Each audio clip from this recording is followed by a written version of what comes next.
ભરૂચ જિલ્લા ભાજપ દ્વારા અંકલેશ્વર, ભરૂચ સહિતના સ્થળોએ વડાપ્રધાન નરેન્દ્ર મોદીના મન કી બાત કાર્યક્રમ સાંભળવાનું આયોજન કરાયું. વડાપ્રધાન નરેન્દ્ર મોદી દ્વારા દર મહિનાના અંતિમ રવિવારે રેડિયો પર મન કી બાત કાર્યક્રમ કરવામાં આવે છે, જે અંતર્ગત ભરૂચ જિલ્લા ભાજપ દ્વારા અંકલેશ્વર નોટિફાઈડ મંડળમાં ભાજપના મંત્રી રાજેશ મોદીના નિવાસસ્થાને મન કી બાત કાર્યક્રમ સાંભળવાનું આયોજન કરાયું, જેમાં ભરૂચ જિલ્લા ભાજપના પ્રમુખ પ્રકાશ મોદી, નોટિફાઈડ ભાજપના પ્રમુખ જય તેરૈયા સહિતના આગેવાનો તેમજ કાર્યકરો જોડાયા. ઉપરાંત ભરૂચ સહિત જિલ્લાના અન્ય સ્થળોએ પણ આગેવાનો, કાર્યકરો અને પદાધિકારીઓએ મન કી બાત કાર્યક્રમને સાંભળ્યો હતો.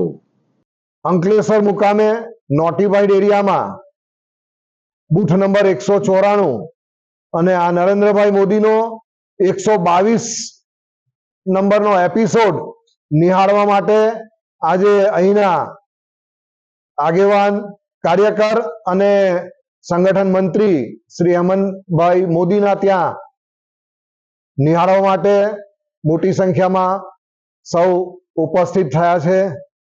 સૌનો ખૂબ ખૂબ આભાર.